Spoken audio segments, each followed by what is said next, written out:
Well, I think it's fair to say that we've had a changing of the guard, so to speak, in the NBA playoffs. Through the first two rounds, the favorites were the way to go, cashing in at a near 70% clip.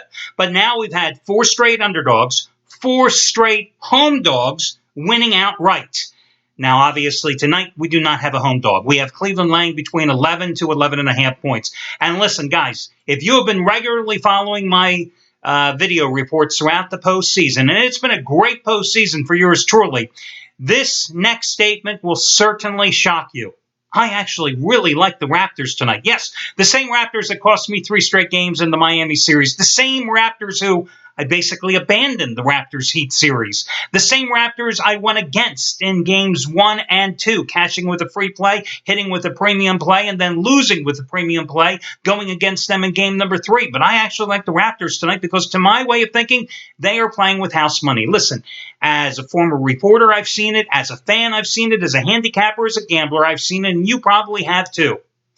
How many times have you seen a team that has its foot on the jugular of an opponent let up, reduce the pressure, and let the other team back into a best-of-7 series? Well, right now, it's the Raptors playing with confidence. It's the Raptors playing with momentum. And you look at what has happened here in this series.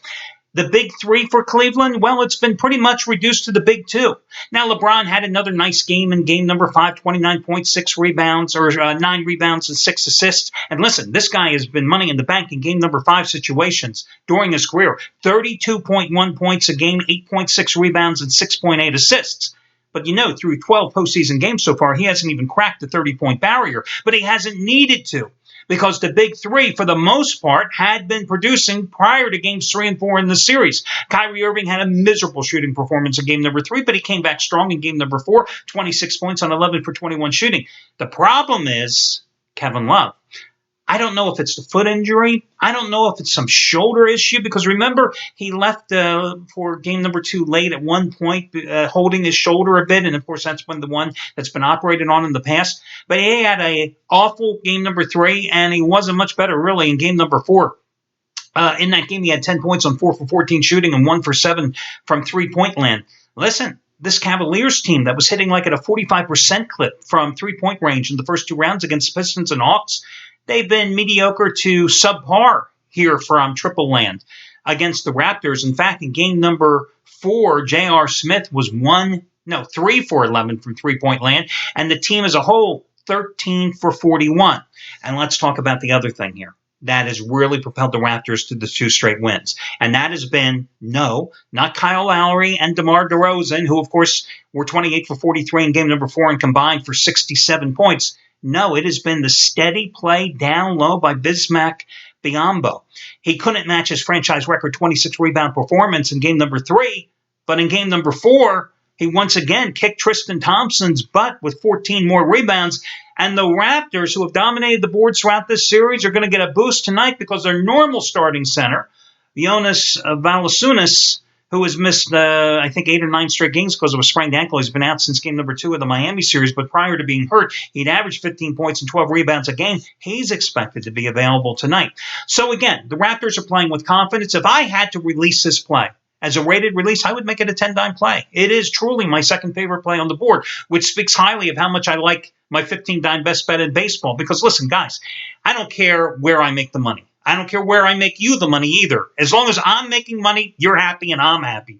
And baseball has been a tremendous season so far. It's always an easy sport to win money. I'm on a red-hot roll with these top-rated 15-dime plays. You got last night's discounted winner for $22, a 15-dime winner on the Tigers on the run line, plus $1.10, 3-1 over Philly, just like the Sunday night game of the year, the Giants on the run line, the Giants straight up 1-0 over the Cubbies. And I'm going to stay in baseball. But if I had a second play tonight, this would be it. The Raptors plus 10. And any second now, I expect the skies to open up and a lightning bolt to come down because me taking the Raptors. Do I think they can win the game? Of course not. Are you kidding me? But I do like them to cover. Listen, favorites are still 42-31-1 against the spread so far in the postseason. But again, in the conference finals, the underdogs have gone 5-3 with 4 straight wins and covers. The under has still been a strong play. The under stayed true to form last night with Golden State and Oklahoma City. Put a fork in the Warriors. 44-30-1. The under has been the play so far in the postseason. Home teams, 4 games over 500 in round 1, 4 games over 500 in round number 2 versus the spread. And in here in the conference finals, home teams have covered 7 out of 8. But as I always like to say, everything is cyclical, and I don't think that's the case tonight. I think Cleveland wins. But I'll take that house money with the Raptors plus the 11 to 11.5 points. I also like the Yankees at even money tonight at home against the Blue Jays.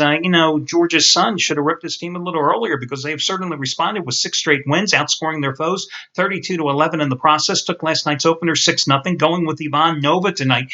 He was returned to the starting rotation after being exiled to the bullpen to start the season when Cisse Sabathia went on the disabled list earlier this month, and he's responded with 3 outstanding inning starts, working deeper into each game as they progressed. 4.2 innings, 5.2 innings, 6 innings. He's only given up 14 hits and 3 runs and exhibited outstanding control in those starts with walking just 2 batters. I like the Yankees tonight. So why aren't the Yankees my best bet in baseball? Little asterisk next to Nova's name because the Toronto Blue Jays have used him like teeing up at batting practice over the years. He made 1 relief appearance against them this season. 1 inning back in a mid-April contest.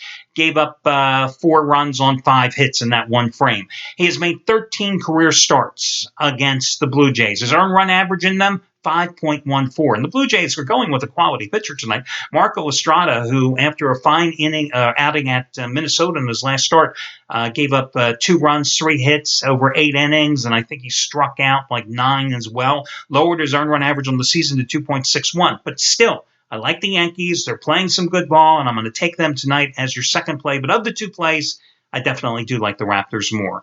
Good luck, everybody. I'll talk to you again tomorrow when we do this one more time.